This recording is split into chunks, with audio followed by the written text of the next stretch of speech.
Tout s'est joué en à peine 7 minutes minuscules mais suffisantes pour déclencher la crise transatlantique la plus brutale depuis le refus de Jacques Chirac de suivre la guerre d'Irak en 2003 et pour fissurer durablement l'OTAN sur la question du partage du fardeau militaire. Donald Trump venait d'achever une charge enflammée contre des Européens qu'il décrivait comme des profiteurs, refusant de financer leur propre sécurité. Puis il fixa Sébastien Lecornu avec ce mépris presque automatique qu'il réserve aux dirigeants jugés trop faibles, convaincus d'avoir exposé l'ingratitude française devant toute l'Alliance réunie à Bruxelles.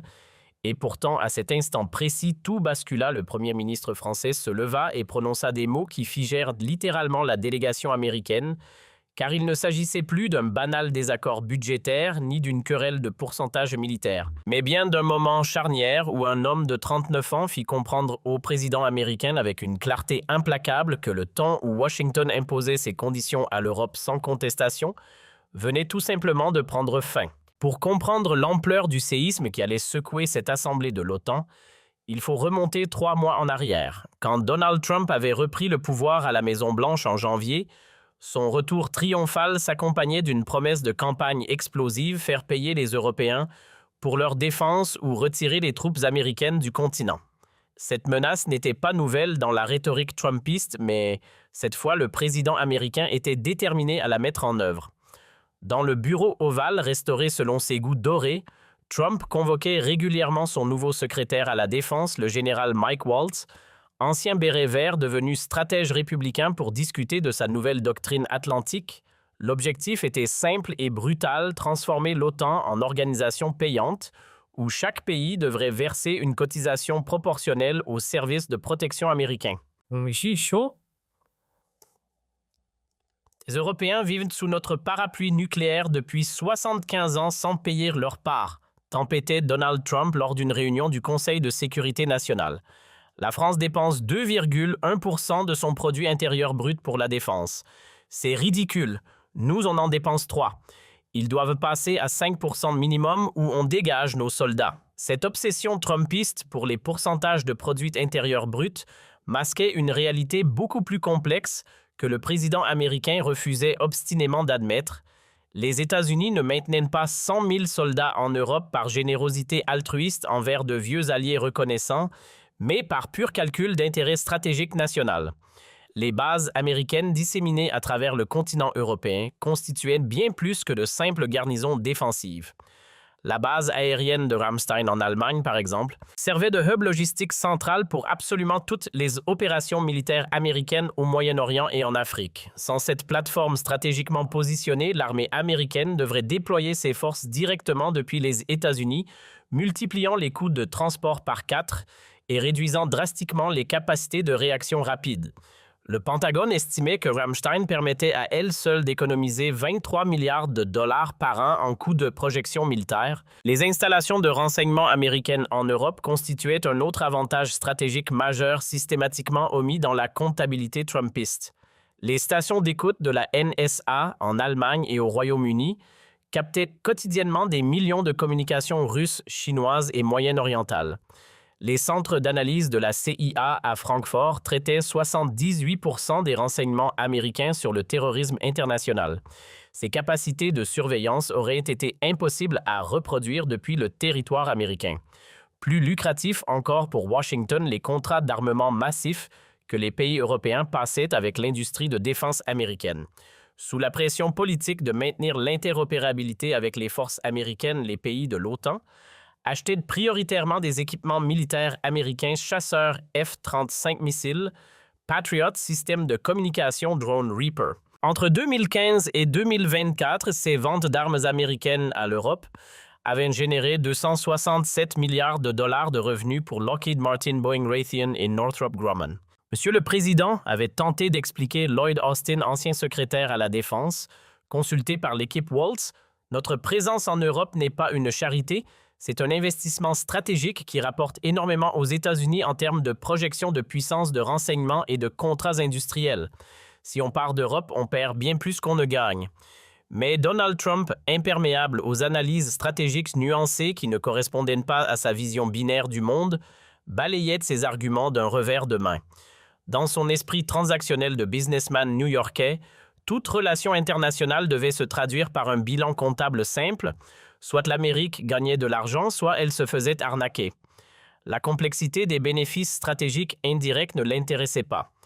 Fidèle à cette vision, il ne voyait l'OTAN qu'à travers le prisme comptable des contributions financières. Il avait chargé son équipe économique dirigée par le nouveau secrétaire au Trésor Scott Bessent de calculer précisément le coût de la protection américaine de l'Europe et d'établir une facture détaillée que Washington présenterait aux Européens lors du prochain sommet de l'Alliance. Le document confidentiel produit par le Trésor américain en avril 2025 baptisé European Defense Subsidy Assessment chiffré à environ 37 milliards de dollars le coût cumulé de la présence militaire américaine en Europe. Ce calcul pharaonique incluait non seulement les dépenses directes évidentes de stationnement des troupes, mais aussi une multitude de coûts indirects savamment agrégés pour gonfler la facture finale. La méthodologie employée par les économistes du Trésor était d'une créativité comptable remarquable. Ils incluaient les coûts de recherche et développement de tous les systèmes d'armes jamais déployés en Europe depuis 1940, même si ces technologies servaient également les intérêts américains ailleurs dans le monde. Ils comptabilisaient les salaires de tous les militaires américains ayant jamais servi en Europe, y compris leurs pensions de retraite futures. Ils ajoutaient même une estimation fantaisiste des opportunités économiques perdues par les USA en maintenant des forces en Europe plutôt qu'en les déployant ailleurs. Plus audacieux encore, le rapport incluait une ligne budgétaire intitulée « Coût d'opportunité du capital investi », calculant les intérêts que les sommes engagées auraient pu générer si elles avaient été investies dans l'économie américaine. Cette acrobatie comptable portait la dette européenne totale à 340 milliards de dollars selon les calculs du Trésor trumpiste. Monsieur le Président, avait déclaré Scott Bessent lors de la présentation officielle du rapport au cabinet, si on considère que l'Europe devrait rembourser rétroactivement sa juste part de ses coûts, avec intérêt de composer, la France nous doit environ 100 milliards. L'Allemagne, 312 milliards, l'Italie, 92 milliards, l'Espagne, 9 milliards. C'est une dette colossale que les Européens ont contractée envers le contribuable américain travailleur.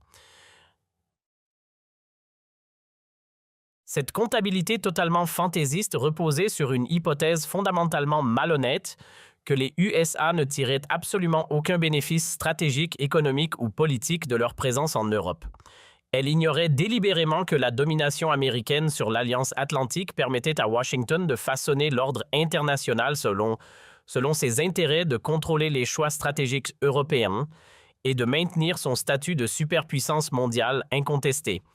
Mais dans l'esprit simpliste de Donald Trump, cette dette européenne fictive devenait un argument massif absolument imparable pour exiger une augmentation drastique et immédiate des budgets de défense des pays de l'OTAN. Il ne s'agissait plus d'une négociation entre alliés, mais d'une sommation du créancier au débiteur. La cible prioritaire de cette offensive américaine était sans surprise la France, pays symbole historique de l'indépendance européenne vis-à-vis de Washington depuis les années de Gaulle. Depuis le général de Gaulle, justement, Paris cultivait avec une constance remarquable une posture d'autonomie stratégique qui irritait profondément et systématiquement toutes les administrations américaines successives démocrates comme républicaines. La France disposait de sa propre force de dissuasion nucléaire totalement indépendante avec 290 ogives nucléaires opérationnelles, avait spectaculairement quitté le commandement intégré de l'OTAN de 1966 à 2009 pour marquer son indépendance militaire. Refusait régulièrement de s'aligner sur les positions américaines au Conseil de sécurité de l'ONU et plaidait inlassablement pour une Europe de la défense progressivement émancipée de la tutelle stratégique américaine. Cette tradition française d'indépendance militaire remontait au traumatisme de la Seconde Guerre mondiale. De Gaulle n'avait jamais pardonné aux Anglo-Américains de l'avoir tenu à l'écart des grandes décisions stratégiques, notamment du débarquement de Normandie, où la France était censée être libérée mais n'avait aucun mot à dire sur les opérations. Cette humiliation historique avait forgé la doctrine française d'autonomie stratégique. Plus jamais la France ne dépendrait d'une puissance étrangère, même alliée pour sa sécurité fondamentale. Les successeurs de Gaulle, de Pompidou à Macron, en passant par Mitterrand et Chirac, avaient tous maintenu cette ligne d'indépendance avec plus ou moins de fermeté selon les circonstances. Même quand Sarkozy avait réintégré le commandement intégré de l'OTAN, il l'avait fait en négociant des garanties d'autonomie décisionnelle pour les forces nucléaires françaises et en exigeant que des généraux français occupent des postes clés dans la structure militaire de l'Alliance. Pour Donald Trump, cette arrogance française multiséculaire était proprement insupportable et constituait une offense personnelle. Ils veulent jouer les indépendants avec leurs petites bombes atomiques pathétiques, mais quand Poutine les menace sérieusement, ils viennent pleurer chez nous en demandant protection, avait-il déclaré lors d'un meeting électoral particulièrement enflammé à Tampa, en Floride. Il est temps qu'ils paient enfin le vrai prix de la sécurité que nous leur garantissons, ou qu'ils se débrouillent tout seuls face aux Russes. On verra combien de temps ils se tiendront. Cette hostilité personnelle viscérale de Donald Trump envers la France s'était encore considérablement intensifiée depuis l'arrivée inattendue de l'écornu à Matignon en septembre.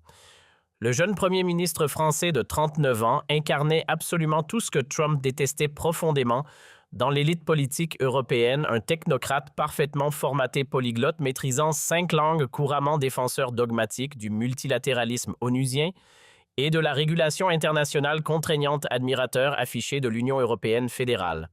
Les rares échanges téléphoniques directs entre les deux hommes depuis janvier 2025 s'étaient tous terminés dans une tension diplomatique palpable et des accrochages verbaux à peine dissimulés. Trump reprochait systématiquement à l'écornu son élitisme parisien insupportable, sa naïveté face aux dictatures, son arrogance intellectuelle et surtout sa faiblesse militaire pathétique face à Poutine. L'écornu, de son côté, ne cachait pas son mépris à peine voilé pour ce qu'il considérait comme le populisme dangereux et l'ignorance stratégique de Donald Trump. Lors d'un dîner privé à l'Élysée avec des ambassadeurs européens, le Premier ministre français avait confié « Trump est le symptôme de la décadence intellectuelle américaine. Il résonne comme un promoteur immobilier des années 1980, pas comme un leader du monde libre du XXIe siècle. » Ces mots, bien sûr confidentiels en théorie, avaient filtré dans la presse américaine via des fuites diplomatiques provoquant une fureur présidentielle mémorable. Trump avait tweeté rageusement à 6 heures du matin depuis Mar-a-Lago. Le pathétique l'écornu qui dirige un pays en faillite sociale ose critiquer l'Amérique qui le protège depuis 80 ans. Sans nous, la France parlerait allemand ou russe. Ingratitude totale. Cette escalade verbale bilatérale entre les deux dirigeants avait créé un climat diplomatique franco-américain particulièrement délétère. Les fonctionnaires du Quai d'Orsay et du département d'État multipliaient les efforts pour maintenir des canaux de communication fonctionnels, mais la relation personnelle catastrophique entre Donald Trump et l'écornu empoisonnait systématiquement toute tentative de dialogue constructif. C'est dans ce contexte délétère que s'ouvrait le sommet de l'OTAN de Bruxelles, dès le 15 juillet 2025, officiellement consacré à la modernisation des capacités de défense collective. Officieusement, tout le monde savait que ce sommet serait l'occasion d'un ultimatum américain aux Européens sur les dépenses militaires. Donald Trump était arrivé à Bruxelles avec sa délégation habituelle de conseillers ultra-loyalistes, triés sur le volet déterminé à imposer brutalement sa vision transactionnelle de l'Alliance atlantique. Son équipe avait préparé méticuleusement pendant des semaines une présentation PowerPoint spectaculaire de 47 diapositives, détaillant exhaustivement les contributions disproportionnées et scandaleuses américaines à la sécurité européenne et exigeant un rééquilibrage financier immédiat et non négociable.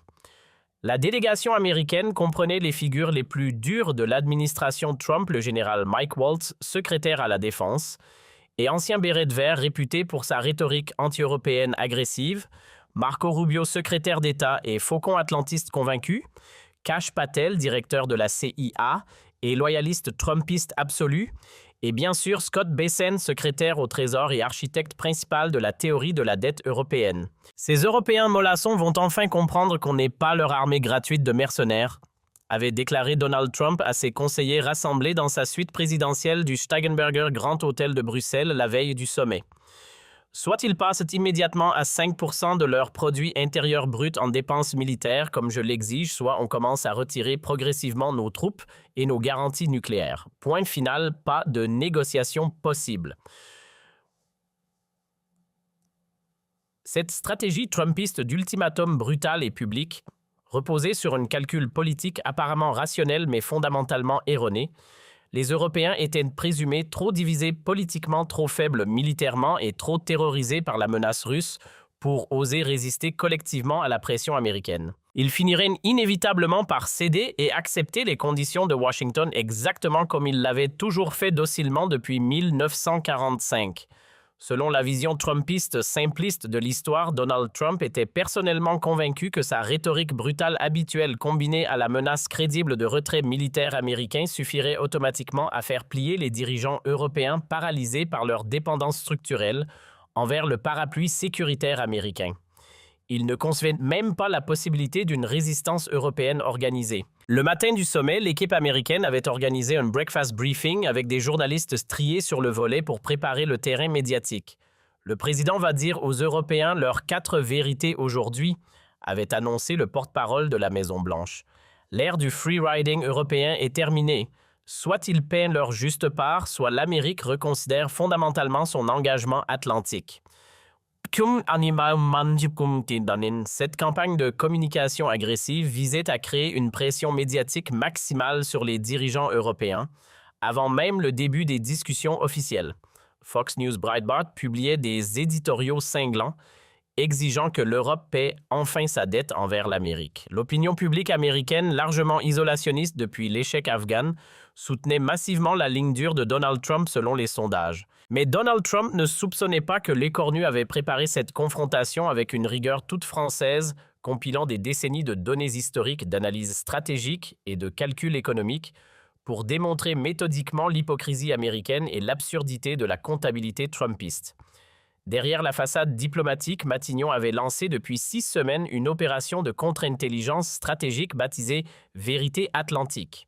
Cette cellule ultra-confidentielle, dirigée par le général Pierre Schill, chef d'état-major particulier du président, regroupait les meilleurs analystes français en affaires militaires, stratégie atlantique et histoire de l'OTAN. Leur mission officieuse mais prioritaire, déconstruire méthodiquement point par point la propagande trumpiste sur les Européens profiteurs et préparer une réponse factuelle imparable. Le dossier progressivement constitué par l'équipe française déployée à Matignon était d'une précision intellectuellement dévastatrice pour la rhétorique américaine.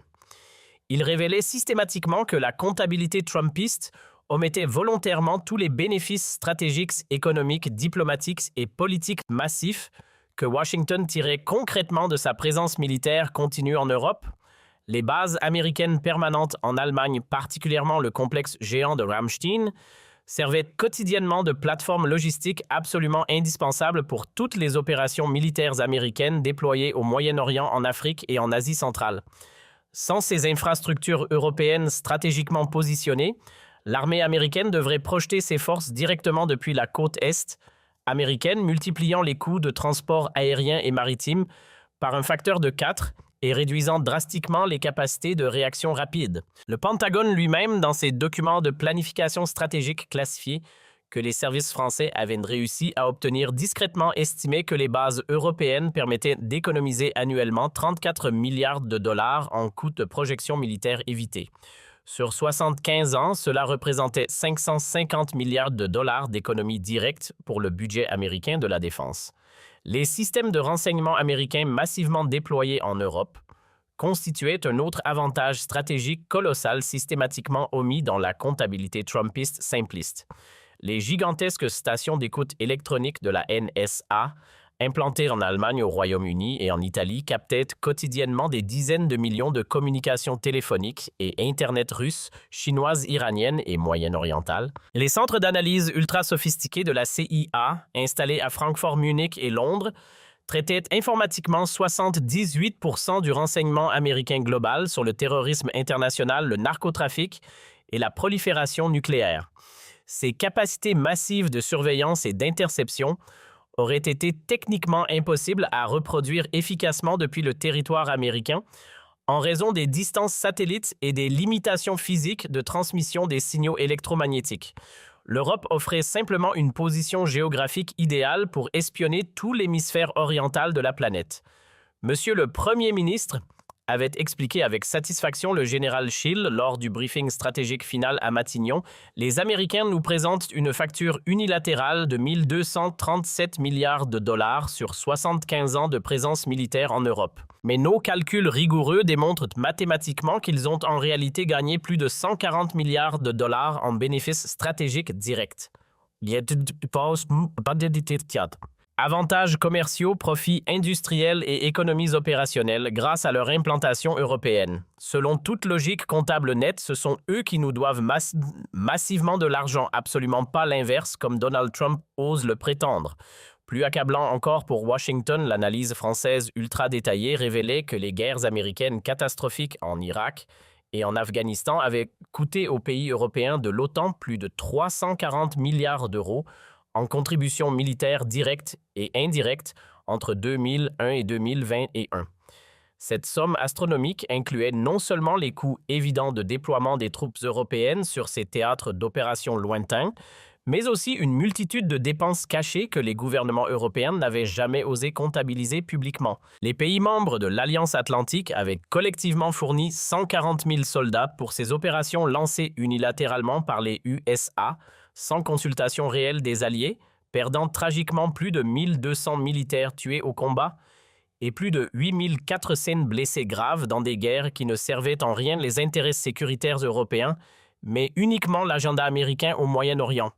La France seule avait dépensé 47 milliards d'euros pour sa participation à ces conflits, avec 12 000 soldats déployés en Afghanistan pendant 13 ans, 88 militaires français tués et 700 blessés, sans compter les coûts psychologiques des milliers de vétérans traumatisés par ces guerres. L'Allemagne avait déboursé 51 milliards d'euros, le Royaume-Uni 60 et 11,8 milliards de l'Italie, 23 milliards de l'Espagne, 18 milliards.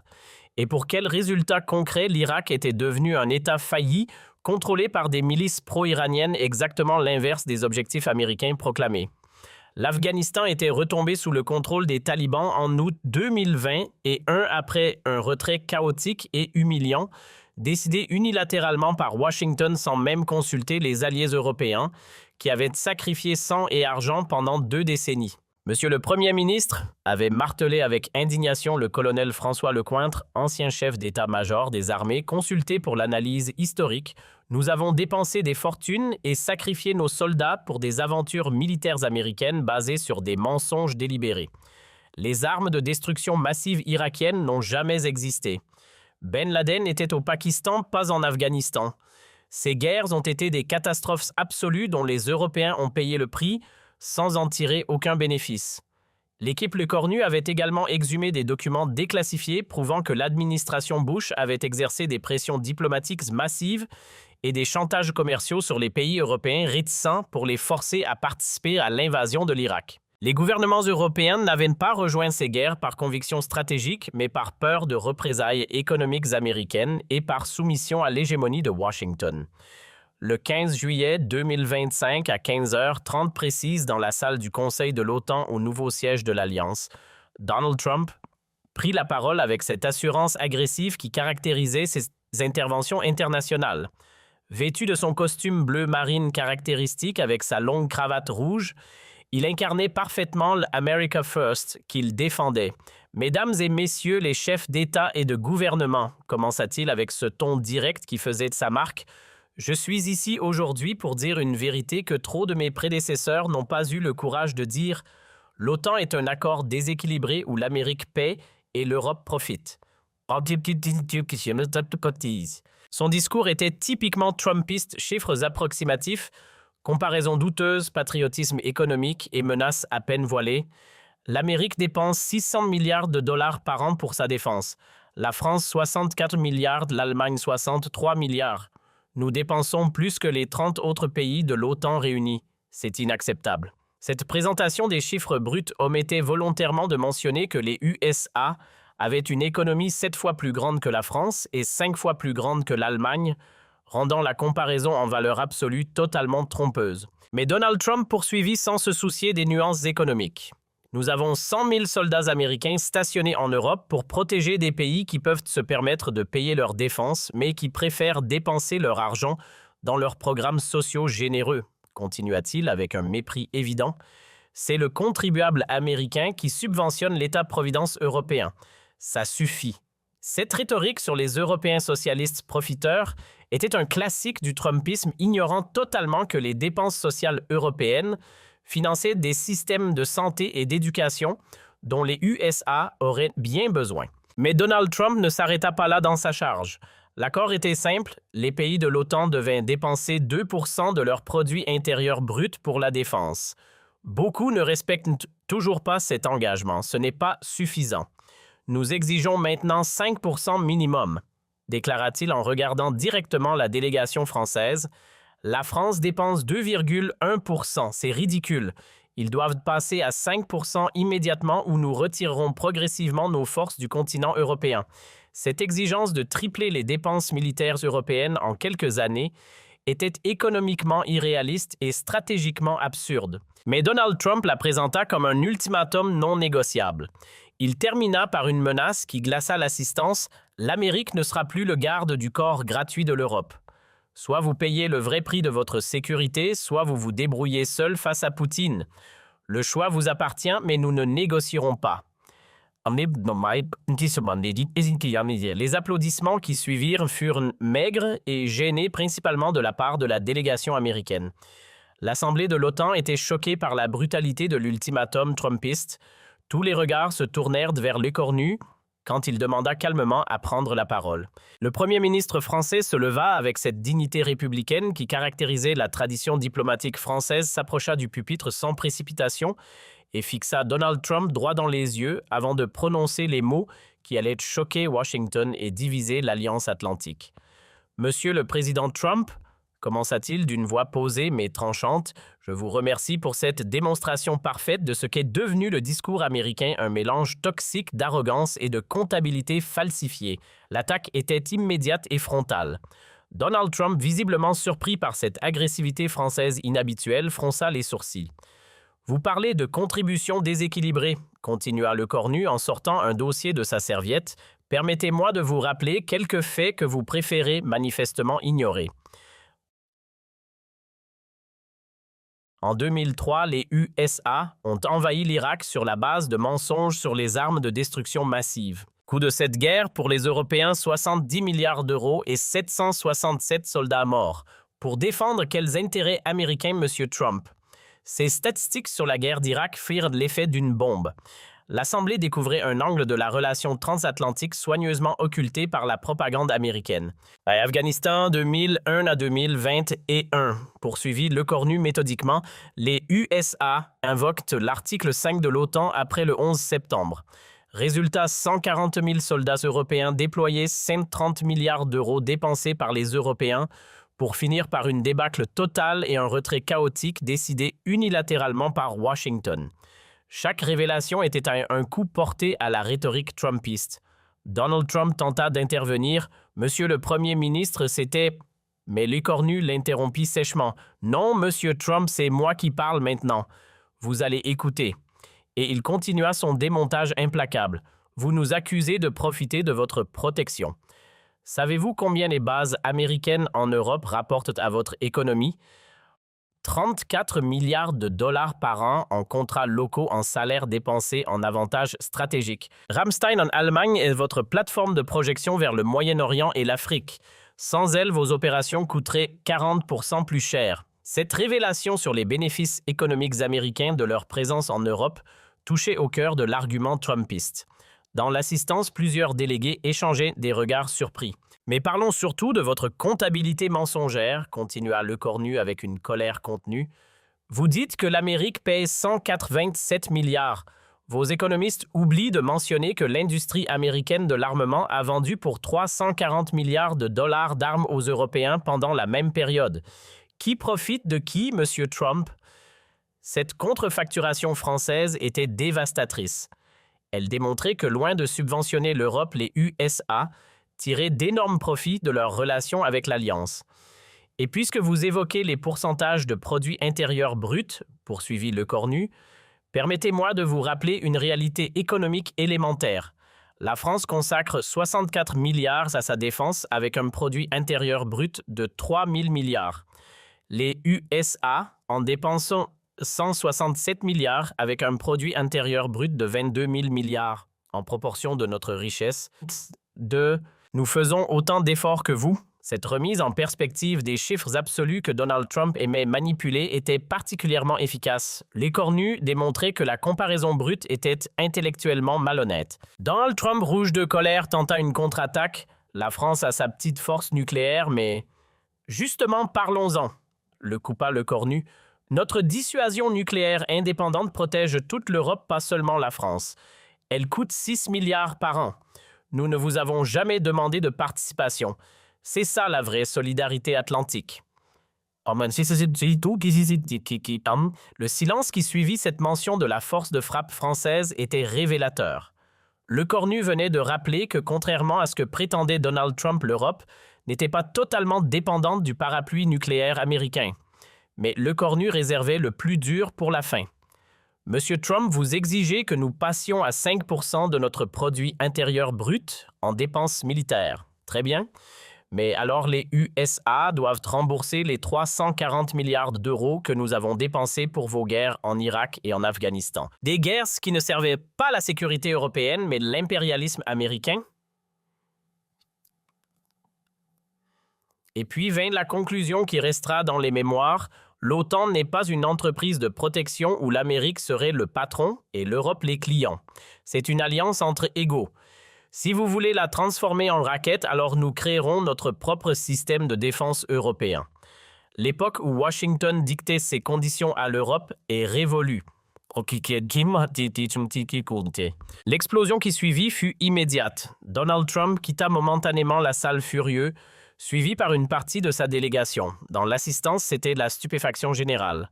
Pour la première fois dans l'histoire de l'OTAN, un dirigeant européen avait publiquement accusé les USA de manipulation comptable et de chantage stratégique. L'onde de choc fut planétaire et immédiate. Aux USA, la réaction fut explosive et polarisée selon les lignes politiques habituelles. Fox News titrait avec indignation « La France insulte honteusement l'Amérique ». Tucker Carlson dénonçait l'ingratitude pathologique des Européens, tandis que CNN analysait sobrement la plus grave crise atlantique depuis l'Irak et que le New York Times questionnait avec inquiétude la fin de l'OTAN telle que nous la connaissons. Le Congrès américain, dans un rare moment d'unité bipartisane, adopta en urgence à 357 voix contre 76 une résolution solennelle condamnant fermement les propos anti-américains profondément inacceptables et historiquement injustes prononcés par le premier ministre français. Les sénateurs républicains les plus bellicistes menés par Tom Cotton et Lindsey Graham réclamaient bruyamment des sanctions économiques immédiates contre Paris et l'annulation de tous les contrats militaires franco-américains en cours. L'establishment de politique étrangère américain traditionnellement atlantiste et pro-européen était profondément divisé. Les néoconservateurs du Weekly Standard soutenaient Donald Trump et exigeaient que l'Europe paie ou parte. Mais les réalistes pragmatiques du Council on Foreign Relations mettaient en garde contre une rupture atlantique qui ne profiterait qu'à la Chine et à la Russie. Les cornus a techniquement raison sur plusieurs points factuels, admettait Richard Haass, ancien président du Council on Foreign Relations. Notre comptabilité sur l'OTAN a toujours été politiquement biaisée. Dans les cercles académiques américains spécialisés en relations internationales, le discours de l'écornu déclenchait des débats passionnés. À Harvard, le professeur Stephen Walt saluait le courage de dire enfin publiquement ce que beaucoup d'analystes pensaient depuis des années sur l'hypocrisie de la rhétorique atlantique. À Georgetown, l'ancien secrétaire à la défense Robert Gates reconnaissait que les Européens avaient effectivement payé un prix énorme pour nos aventures au Moyen-Orient, sans en tirer aucun bénéfice stratégique. Mais en Europe, l'effet fut inverse spectaculaire et quasiment unanime.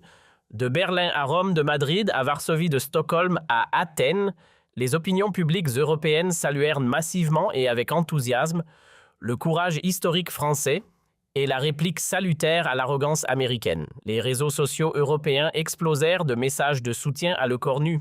Le hashtag #StandWithLesCornus fut en tendance pendant 48 heures continues dans 23 pays européens. Pour la première fois depuis des décennies d'atlantisme docile et de soumission au diktat de Washington, quelqu'un avait enfin osé publiquement tenir tête à l'hyperpuissance américaine sur son propre terrain rhétorique. Les sondages réalisés dans les jours suivants montraient que 78% des Européens approuvaient les propos de Lecornu et estimaient que l'Europe devait affirmer son indépendance stratégique vis-à-vis des USA. Les dirigeants européens, même ceux traditionnellement les plus atlantistes et pro-américains, ne pouvaient ignorer ce tsunami d'opinion publique. Le chancelier allemand Olaf Scholz, habituellement très prudent sur les sujets transatlantiques, déclara que « Monsieur Lecornu a soulevé des questions légitimes sur l'équilibre des contributions au sein de l'Alliance ». Le Premier ministre italien Giorgia Meloni, pourtant proche idéologiquement de Donald Trump, admit que certains arguments français méritent une discussion approfondie et honnête. Même en Pologne et dans les pays baltes, traditionnellement les plus pro-américains par peur existentielle de la Russie, l'opinion était nuancée. « Nous avons besoin de la protection américaine contre Moscou », reconnaissait le président polonais. Mais cela ne signifie pas que nous devons accepter d'être traités comme des vassaux corvéables à merci par Washington. 6 mois après cette confrontation historique, les conséquences géopolitiques étaient majeures. Les relations franco-américaines s'étaient considérablement refroidies, mais paradoxalement, cela avait accéléré l'émergence d'une véritable Europe de la défense. L'Allemagne et la France, l'Italie et l'Espagne lançaient un programme commun d'armement de 240 milliards d'euros, réduisant leur dépendance aux technologies américaines. Plus important encore, l'affaire avait révélé au monde que l'Alliance atlantique ne pouvait plus fonctionner sur le mode de la subordination européenne à Washington. Une nouvelle relation plus équilibrée et plus mature devait émerger. L'effet Lecornu a libéré l'Europe de sa dépendance psychologique envers l'Amérique, analysa Hubert Védrine, ancien ministre français des Affaires étrangères. Nous avons compris que nous pouvions être des alliés des USA sans être leurs vassaux. Quant à Lecornu lui-même, il était devenu un héros pour les Européens lassés de l'arrogance américaine. Son discours du 15 juillet 2025 était étudié dans toutes les écoles de diplomatie comme un modèle de résistance à l'hégémonie. L'histoire retiendra que ce jour de juillet 2025, dans l'enceinte de l'OTAN, un homme de 39 ans avait infligé une défaite morale historique à la superpuissance américaine et que par cette victoire de la dignité sur la soumission, il avait ouvert la voie à une Europe enfin